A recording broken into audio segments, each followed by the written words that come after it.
오늘부터 시작되어지는 이 사무엘상 4장부터의 이야기는 6장까지의 말씀은 연속적인 사건임을 우리는 알 수 있습니다.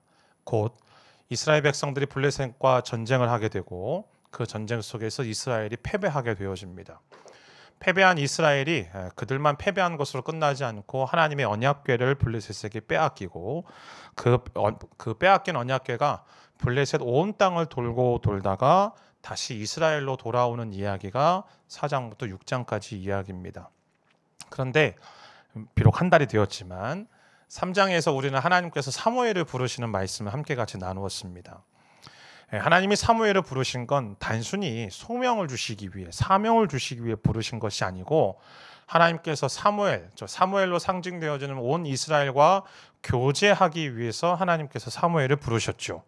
그때 사무엘은 하나님 앞에서 주님 말씀해 주십시오. 주의 종이 듣겠습니다라고 이야기를 합니다. 그 말을 마치자마자 하나님의 말씀이 사무엘에게 임했고 그 말씀을 사무엘이 듣고 이제 이 3장 하반부 말씀을 보면 사무엘의 온 말이 이스라엘에게 펴졌다라고 성경은 기록합니다. 그래서 오늘 본문 1절 말씀에도 보면 그 1절 말씀에 사무엘의 말이 온 이스라엘에 퍼졌다라고 성경은 말하고 있는 것이죠. 자, 그렇다면 여러분 한번 생각해 볼까요? 사무엘을 부르시는 장면, 사무엘에게 말씀이 임하는 장면이 성경에 기록되어 있습니다. 그리고 사무엘의 온 말이 이스라엘에 퍼졌다라고 성경은 말합니다. 그러면 대충 우리가 영화를 보든 드라마를 보든 어떤 각본을 쓰든 극본을 쓰든지 간에 우리가 생각할 때 이제부터 나올 이야기는 사무엘의 이야기이겠죠. 사무엘이 어떤 말을 할 것인지, 사무엘이 어떤 사역들을 할 것인지, 사무엘이 어떤 일들을 할 것인지에 대한 이야기일 텐데 방금 말씀드렸던 4장부터 6장까지 사무엘은 등장조차 하지 않습니다. 이름조차 거론되지 않습니다. 오히려 갑자기 뜬금없이 이스라엘 백성들이 블레셋과 전쟁했다. 근데 그 전쟁이 승리한 이야기도 아니고 무참하게 패배한 이야기, 패배한 것으로 끝나지 않고 하나님의 언약궤까지 빼앗기는 이 새드 스토리가 오늘 성경에 기록되어 있는 겁니다. 자, 그러면 사무엘은 등장조차 하지도 않고 그리고 갑작스러운 이 이야기의 전환이 우리에게 도대체 말하고자 하는 것은 무엇일까라는 것이죠.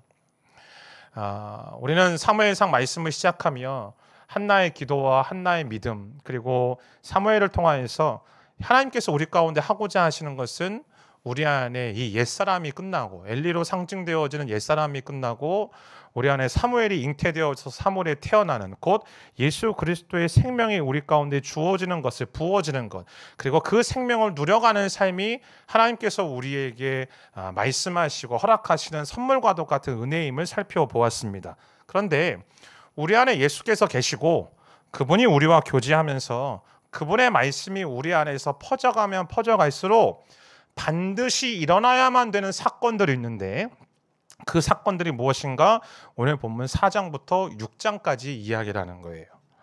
이 사무엘 말씀부터 시작해서 열왕기 말씀 또 역대기 말씀까지 보면 이 기록한 저자들이 공통적으로 자주 사용하는 단어가 한 가지가 있는데 물론 이제 한글 성경에는 그렇게 번역되어 있지 않지만 어떤 뜻이냐면 이러한 일들은 반드시 일어나야 된다라는 동사를 사용하여서 사건들에 대해서 이야기를 하기 시작합니다. 무슨 이야기일까요? 오늘 저와 여러분들이 나누는 이 이야기부터 시작해서 6장까지의 모든 일들이 이스라엘 백성들 안에 반드시 일어나야만 된다라는 사실입니다. 어떤 일들?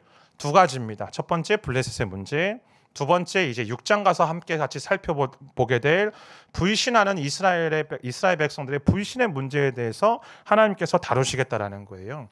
이 두 가지의 문제들을 하나님이 우리 안에서 어떻게 해결해 가시는지, 그 가운데서 하나님이 우리를 어떻게 성숙하게 하시는지에 대한 과정을 오늘 하나님께서 말씀하시겠다라는 것입니다. 즉 우리는 이제부터 4장부터 시작되어지는 이 6장까지의 말씀을 통하여 우리는 이 질문들에 대해서 답을 얻어야만 합니다. 나는 왜 예수를 믿고 그분의 생명을 누리고 그분의 말씀이 내 안에 있음에도 불구하고 나는 왜 영적으로 성장하지 못하는가? 그리고 나는 왜 때로는 승리하지 못하고 실패하는 어떤 삶의 모습들을, 그런 영혼의 모습들을 가지며 살아갈 것인가에 대한 대답이 이 본문들 속에 나와 있다는 것이죠. 자, 그래서 이제 먼저 첫 번째 블레셋의 문제에 대해서 함께 같이 살펴보고자 합니다. 1절 하반부 말씀 다시 한번 읽겠습니다. 시작. 그 무렵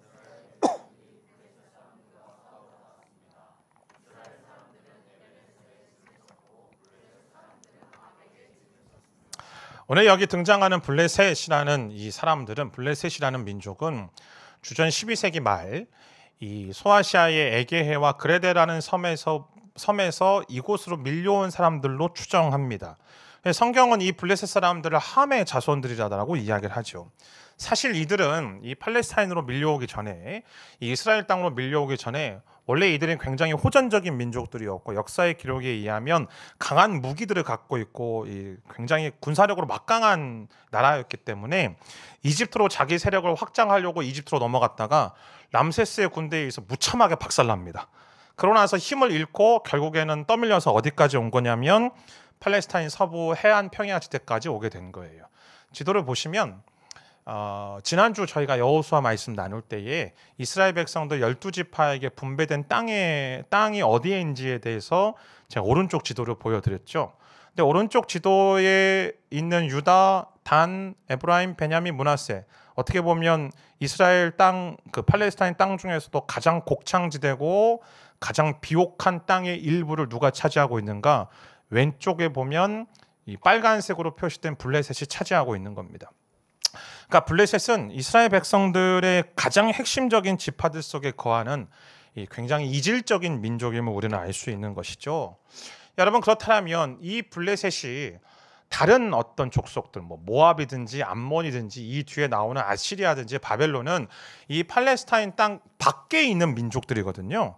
근데 이 블레셋이라는 나라가 이 다윗 시대까지 끊임없이 전쟁과 소요를 벌이고 있는 것이 우리에게 말하고 있는 영적인 의미는 무엇인가? 내 안에 옛사람 엘리의 모습이 끝나고 예수의 생명으로 채워져 살아가고 그분의 말씀으로 충만해서 살아가지만 여전히 예수를 믿는 우리 마음속에 무엇이 있는가? 블레셋의 기질이 남아있다는 것입니다.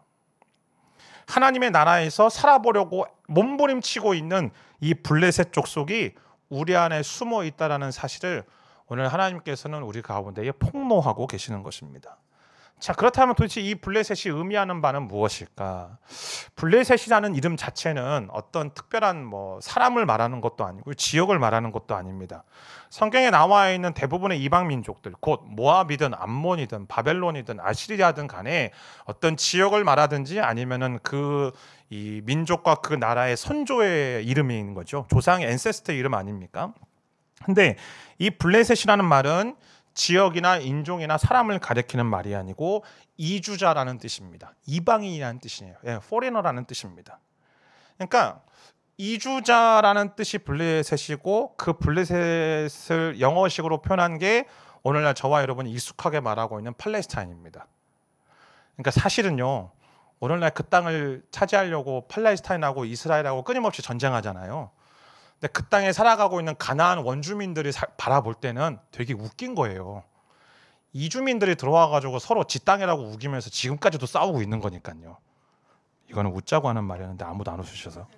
어쨌든 간에 그게 블레셋입니다. 근데 이 블레셋이라는 말, 이 팔라쉬라는 말, 이 히브리어의 어근에는 어떠한 뜻이 담겨져 있냐면 이동하다, 방황하다, 이주하다라는 말과 동시에 또 다른 뜻이 담겨져 있습니다. 곧 한숨을 내쉬다, 절망하다, 뒹굴다, 몸부림치다라는 뜻이 담겨져 있어요. 그러면 이 블레셋이 우리에게 말하는 게 뭘까? 예수를 믿으면서도 우리 마음속에 남아있는 영적인 방황들, 영적인 절망들이 블레셋의 기질인 것이고, 오늘날 저와 여러분들이 일생 동안 싸워야 될 우리 속에 깊이 남아있는 그 블레셋의 기질이 무엇인가? 이 모든 것들을 통칭하는 절망이라는 것입니다. 조금만 좋은 일이 있으면 막 기뻐하고, 그리고 조금 더 잘 되면 교만해져 버리고, 이제 앞으로 우리가 살펴보게 될 사울처럼 조금 잘 되니까, 전쟁에서 이기니까 자기가 스스로 제사장이 되어서 막 제사 집례하고 그런 교만함들이 생기게 되는 거죠. 근데 되게 웃기는 건 조금 안 되잖아요. 그러면은 나는 아무것도 못해, 우리는 힘이 없어요, 우리는 막 정말 개미와도 같은 민족이에요. 사무엘상 17장에서 골리앗 앞에 서 있던 이스라엘 백성들 사울의 모습이 그런 모습 아니었습니까? 그 이전까지는 승승장구하면서 막 뭔가 자기가 되는 것처럼 막 그렇게 행동하다가 골리앗이라는 존재를 만나니까 그 앞에서 아무것도 할 수 없다라고 이야기하는 그의 열등감들이, 그런 모습들이 우리 가운데 있다라는 것 아니겠습니까? 지난주에도 말씀드렸던 것처럼 우월감과 열등감의 모습이 우리 심령 가운데 남아있는 블레셋의 기질이라는 거예요. 근데 여러분, 아까 지도를 보셨다는 것처럼 블레셋은 밖에 있는 적이 아니라고요. 이스라엘 땅 안에 있다고요. 예수를 믿는 그 믿음 안에서 우리가 풍성한 주님의 생명을 누리며 살아가고 있고, 그 믿음 안에서 살면서도 끊임없이 우리로 하여금 패배하게 하는 요소가 있는데, 그것이 블레셋이라고 성경을 말하고 있는 것입니다. 근데 오늘 성경에 재미있는 기록이 있어요. 이스라엘은 에벤에셀에 진을 쳤고 블레셋은 아벡에 진을 쳤다라고 성경은 말하고 있죠. 에벤에셀은 이제 앞으로 살펴보게 될 사무엘상 7장에서 사무엘과 이 블레셋과의 전쟁 속에서 승리하고 미스바와 센 사이에 언약의 돌, 약속의 돌을 놓고 그것을 가리키는 말이 에벤에셀로 불렸습니다. 곧 도움의 돌이라는 뜻이죠. 저와 여러분의 도움의 돌은 누구입니까? 예수 그리스도인 줄 믿습니다. 그 예수 그리스도가 우리의 도움의 돌, 그 도움의 돌이신 에벤에셀에 우리가 진을 치고 있는 거죠. 물론 오늘 본문에 나오는 에벤에셀은 그 지역과는 조금 다른 지역이긴 해요.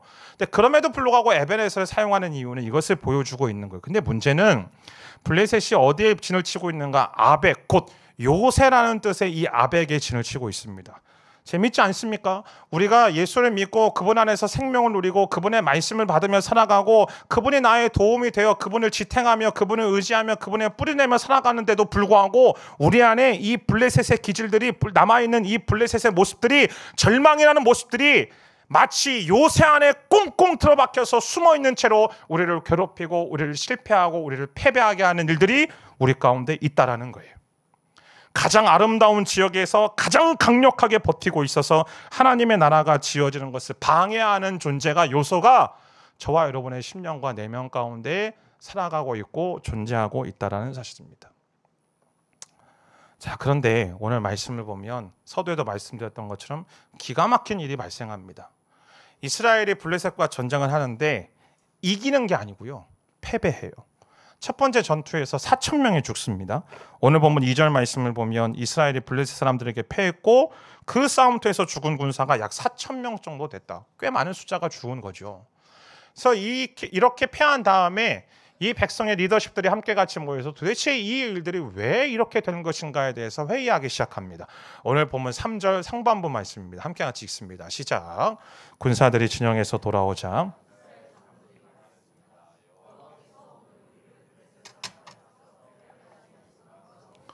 오늘 우리를 여호와께서 패배하게 하신 이유가 뭐냐?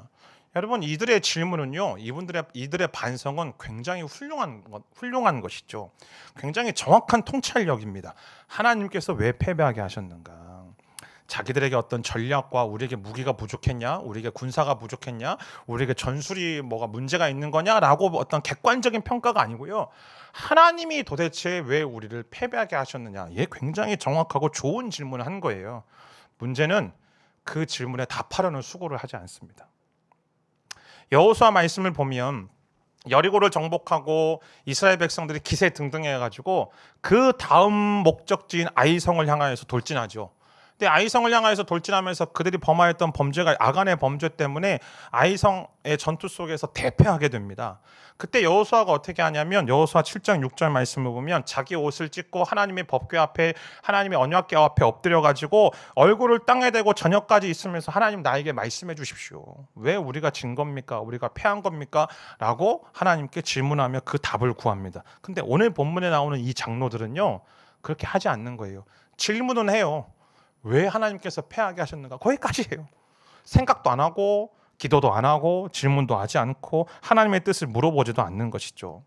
사실 엄밀하게 말하면 이 전쟁의 시작부터가 잘못된 겁니다. 왜냐하면 출애굽 이후의 모든 전쟁은 하나님께서 행하신 전쟁이었습니다.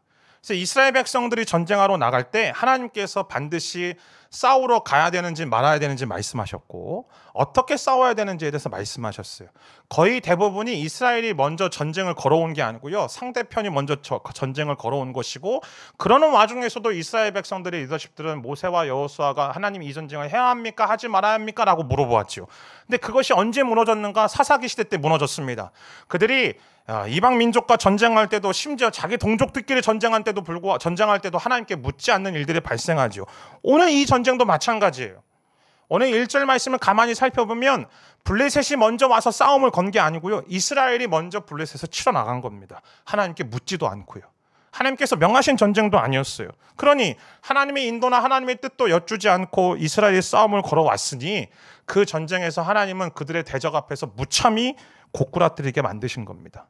근데 그렇게 졌음에도 불구하고 오늘 백성들의 리더십들이 묻지 않아요.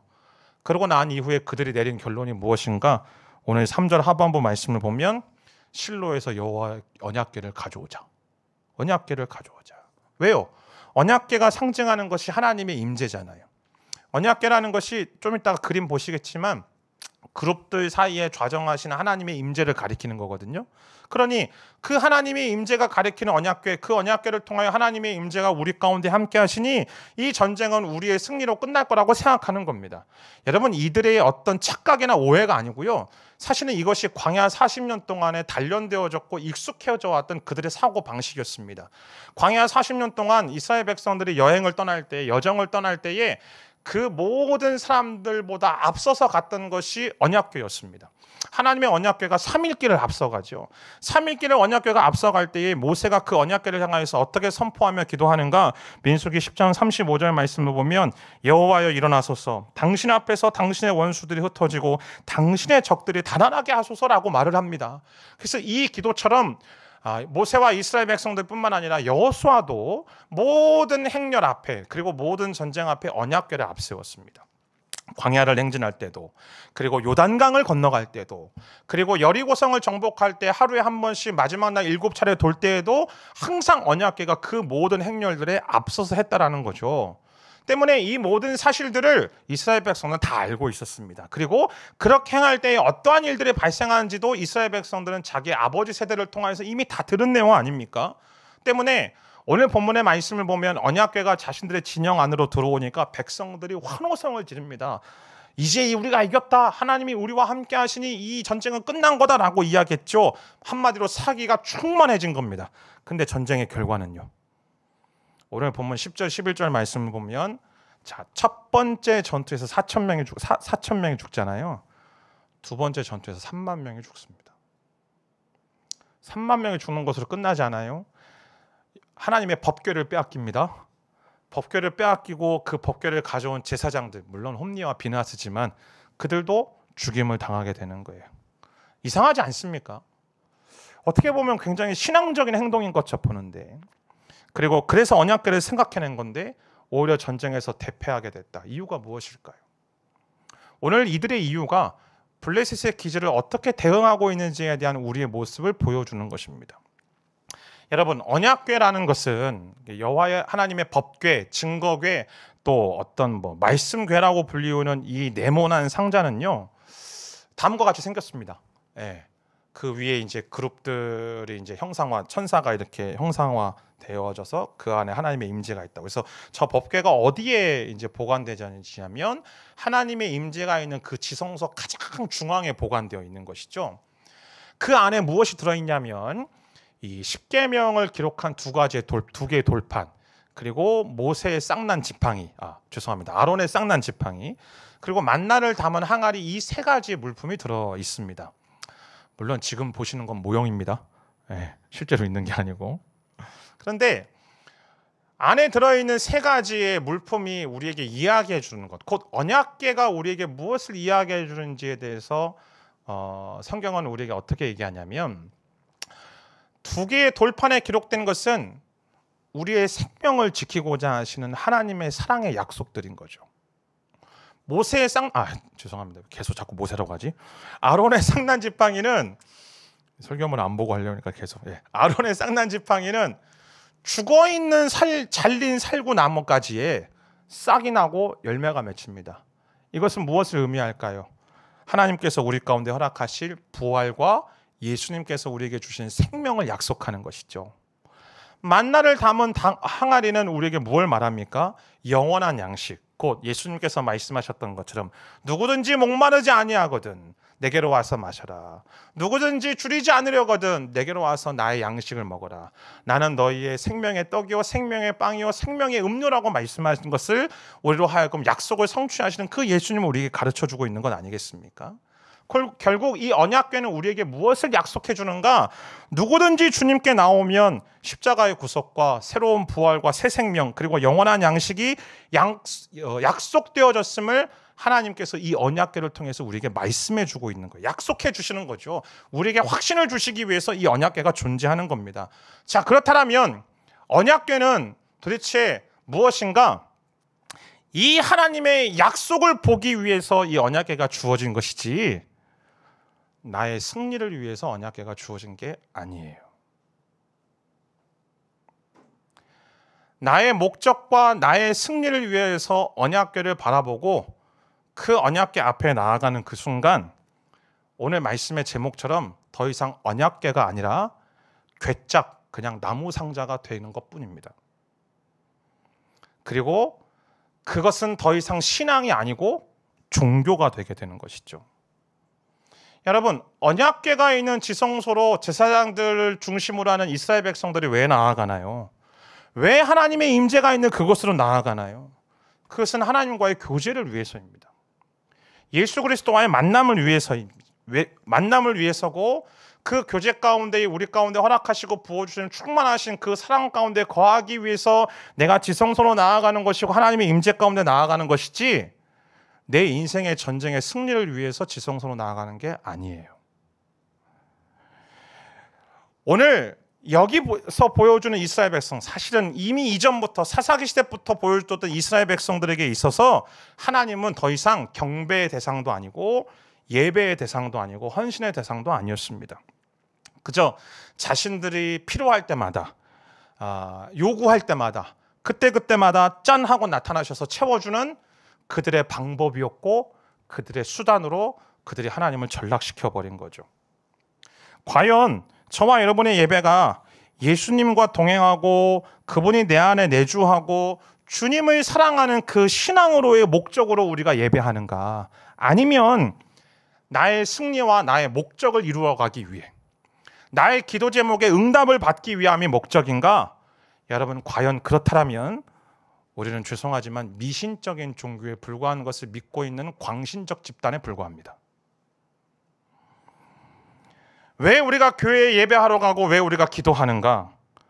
왜 우리가 말씀 앞에 나아가는가? 여러분, 우리는 하나님의 사랑을 확인하기 위해서입니다. 그리고 그 하나님의 사랑을 목격하고 누리기 위해서입니다. 그리고 우리에게 부어주신 그 예수님의 생명을 경험하고 누리고 그 생명 가운데 거하기 위해 우리는 예배하고 기도하고 말씀 앞에 나아가는 겁니다. 조금 더 나아간다면 나를 영원히 축복하시고 나와 영원토록 함께 하시겠다라는 그 하나님의 약속을 발견하고 그 약속을 누리기 위해서 우리는 예배 가운데 거하는 것이고 기도 가운데 거하는 것이고 말씀 가운데 거하는 거예요.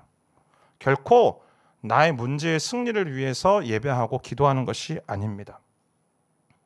저와 여러분이 예수를 믿는다라고 말하고 저와 여러분이 예수를 추구한다라고 말하지만 그래서 그 예수님을 갈망한다라고 말하지만 그 예수님이 나의 승리를 위한 나의 인생의 승리를 위한 예수님으로만 생각한다. 그러면 어떻게 되는가?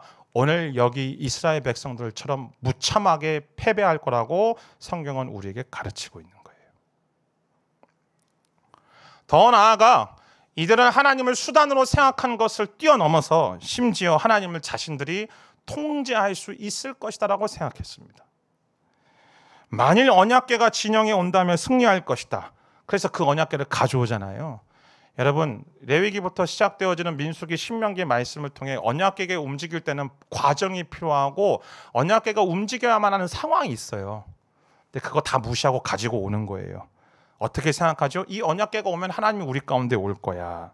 즉 하나님을 이 괴짝, 이 나무 상자 안에 담아놓고 내가 원하는 곳 어디든지 간에 하나님은 이동할 수 있다라고 모시고 갈 수 있다라고 생각하는 거죠. 이게 오늘날 무엇과 비슷한 줄 아십니까?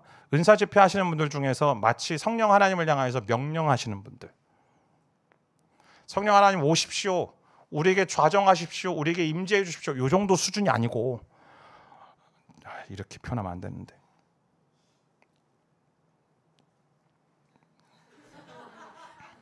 그냥 하면 막 누군지 이렇게 다들 이렇게 유추하실 것 같아가지고 안 할랍니다. 아무튼 간에 그렇게 한다라는 거예요. 근데 성경은 우리가 분명히 말하죠.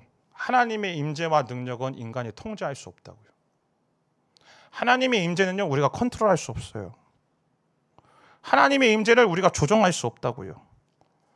마치 우리가 하나님을 관리가 가능한 신으로 축소시켜버리고 있는 일을 오늘 이스라엘 백성들이 하고 있는 겁니다. 쉽게 말해, 우리가 예배를 드릴 때 또 뭐 어떤 집회를 하거나 어떤 기도원에 가거나 할 때 우리 안에 어떤 그런 거 있잖아요. 혹시 없으세요? 예배 때 찬양하다 눈물 흘리고 약간 눈물이 좀 찔끔 나고 뭔가 마음에 약간 묘한 떨림이 있고, 그러면 하나님이 나에게 오셨구나, 임재가 왔다라고 판단하고, 눈물도 안 나고 마음에 떨림도 없으면 오늘 이 예배는 은혜가 없네라고 생각하는 거. 저만 그렇단 말입니까? 그래서 찬양 인도자들이 그런 것들, 예전에 저도 그랬거든요. 옛날에, 지금은 아니지만 그런 것들 잘 살펴가서 곡을 어떻게 이렇게 놓을 건지에 대해서 막 이렇게 전략을 세우기도 해요. 또 어떤 특정한 프로그램들 하면은 결과가 보장된다고 생각하는 거. 야, 당신 그 프로그램 해봐, 당신 완전히 변할 거야. 아니면 우리가 기도하고 금식하고 하나님을 앞에서 사역하고 헌신하는 모든 것들을 마치 하나님과 이 거래의 도구로 프레이밍하고 있지는 않습니까? 우리가 예배가 됐든 찬양이 됐든 감정 조작의 기술로 예배를 바라보고 찬양을 바라보고 있다라면, 그리고 기도를 나의 어떤 인생의 목적, 결과를 얻기 위한 어떤 이 레버로 생각하고 있다면, 그리고 사역하고 헌신하는 것들을 내가 이렇게 사역하고 헌신하면 성공할 수 있다는 성공 공식을 돌리는 시스템으로 바꾼다라면, 우리는 지금 무엇하고 있는가? 하나님을 이용하려 들고 있는 겁니다. 사랑하는 여러분이요, 하나님을 내 성공의 수단으로 바꾸려는 시도를 우리는 멈춰야 돼요. 하나님을 마치 내 인생의 안녕과 행복과 내 인생의 웰빙의 수단으로 바꾸려는 시도를 멈춰야 된다고요. 하나님은 나의 수단이 아니고 내 인생의 어떤 것들을 성취하기 위한 도구가 아니라 하나님의 하나님 되심 그 자체가 내 인생의 목적이요, 내 인생의 방향이며 내 인생의 가치인 줄 믿습니다. 하나님을 이념의 깃발로 차용해서 일어나는 일들을 오늘은 한국 사회 속에서 바라보고 있잖아요. 교회가 오늘날 왜 손가락질을 받습니까? 하나님을 이념의 도구로 끌어당기고 있는 일부의 사람들과 일부의 교회들로 인하여 하나님의 임재는 사라지고 우상화되고 집단적인 정체성만 남게 되는 거죠. 광신적인 집단으로 지금 전락하고 있는 거예요. 그래서 이상한 이야기까지 하지 않습니까? 하나님 나한테 까불면 안 된다라는 이 말도 안 되는 이야기들 하고 있는. 사랑하는 여러분이요, 내가 쓰기 쉬운 하나님이 아니고 내가 다루기 쉬운 하나님이 아니라 하나님이 쓰시기 쉬운 나, 하나님이 다루기 쉬운 내가 되기를 소망하는 저와 여러분들의 인생이 되기를 주님의 이름으로 축복합니다. 언약궤는 나를 예수 그리스도 앞에 데리고 가서 나의 부정하고 나의 어그러진 것들을 제거하기 위해서 있는 거예요. 그 언약궤는 남을 짓밟고 남을 이겨서 나의 성취감을 맛보고 나의 성공적인 스토리를 만들어내기 위해서 언약궤가 존재하는 게 아닙니다. 언약궤는 철저하게 하나님과의 교제를 위한 겁니다. 그 언약궤는 힘없는 저와 여러분을 긍휼의 보좌로 인도하여서 나의 불신을 주님 앞에서 회개하고 내 안에 남아있는 이 모든 블레셋의 기질들을 제거하고 하나님의 약속을 상기시키며 그것을 누리게 하시는 주님과의 깊은 교제 안으로 초대하시는 하나님의 놀라우신 초대장이에요. 그런데 오늘 우리는 이 언약궤를 어떻게 대하고 있는가? 엘리의 두 아들 홈리와 비나스처럼 대하고 있는 것이죠. 어떠한 정결의식도 없고 어떠한 하나님을 향한 하나님이 하나님 되심을 인정하는 것도 아니고 그저 자기들의 목적과 자기들의 어떤 수단, 자기들의 어떤 성공을 위한 수단과 방법적인 내용들로 추구하는 것. 그러니 제사도 모르고 언약 자체도 모르는 그들이 이 지성소 안에 내주하시는 예수님의 생명의 능력이 되시는 언약의 그리스도를 어떻게 알겠습니까? 그래서 결국 어떻게 되는가? 하나님의 임재를 충만히 누리기는커녕 완벽하고도 가장 비참한 패배를 맛보게 되는 겁니다. 이걸 어떻게 설명할 수 있어요? 그냥 군대와 군대가 맞붙었을 때 4천 명이 죽었는데 언약궤가 왔는데 3만 명이 죽은 거예요. 이걸 도대체 어떻게 설명할 수 있냐고요. 자, 그러면 우리는 여기에서 한 가지 질문이 듭니다. 그러면 언약궤를 가져오지 말아야만 되는가? 그럼 언약궤를 그냥 가져오지 말고 전쟁했어야만 하는가? 아니, 빼앗기는데 빼앗기니까 가져오지 말아야 되는 것 아닌가라고 질문할 수 있죠. 여러분 어떻게 생각하십니까? 답은 두 개예요. 가져와야 된다, 가져오지 말아야 된다. 뭘까요? 어려운 질문입니까? 제 질문이? 가져와야만 합니다. 빼앗기더라도 가져와야 돼요. 이유가 뭔지 아세요? 5장의 이야기 때문에 그래요. 그 빼앗긴 언약궤가 블레셋 곳곳을 돌아다니면서 블레셋의 쑥대밭을 만들어버립니다. 마치 이렇게 축구 좋아하시는 분들, 이 메시가 그 자기 진영에서 공격 진영까지 막 드리블해서 종횡무진하는 것처럼 이 언약궤가요 블레셋 온 땅을 휩쓸고 다니는 거예요. 우리는 실패하고 우리는 패배했는데 하나님은 그 실패 현장 속에서 일하시기 시작하는 거예요. 일하시기 시작할 뿐만 아니라 하나님은 성공의 일들을 하고 계시는 거죠. 우리는 사실 부부싸움 하면서 끊임없이 언약궤 날마다 뺏기고요. 아내하고 대화하면서 남편하고 대화하면서 갈등 일으키면서 그 안에서 자꾸 우리 안에 있는 하나님의 약속도 잊어버리고 예수 그리스도의 생명들을 빼앗기며 살아가죠. 심지어 자녀들하고 막 투닥투닥거리면서 살아가는 그 모든 현장들 속에서 우리 안에 가지고 있는 하나님의 평강을 잊어버리고 살아갑니다. 교회를 하면서도 마찬가지죠. 공동체 안에서 블레셋 기질이 여전히 남아있는 나와 한편으로 또 블레셋 기질이 여전히 충만한 그 사람이 함께 빵 하고 부딪혀가지고 각자의 언약궤를 빼앗겨버리는 삶으로 살아가고 있지는 않습니까? 그러다 보니 우리는 어떻게 생각하는가? 그러니 내 안에 있는 예수님의 생명을 잊어버리지 않으려고, 그래서 내 안에 이 갈등과 그 예수님의 약속, 하나님의 생명의 약속을 잃어버리지 않기 위해서 나는 교제도 하지 말아야 되고, 나는 사역도 하지 말아야 되고, 나는 공동체도 하지 말아야 되고, 나는 예배만 드리겠다라고 얘기해요. 하물며 그 예배조차도 온라인으로만 예배 드리겠다라고 이야기하는 것이 오늘날 현실이죠. 그런데요, 빼앗기더라도 해야 돼요.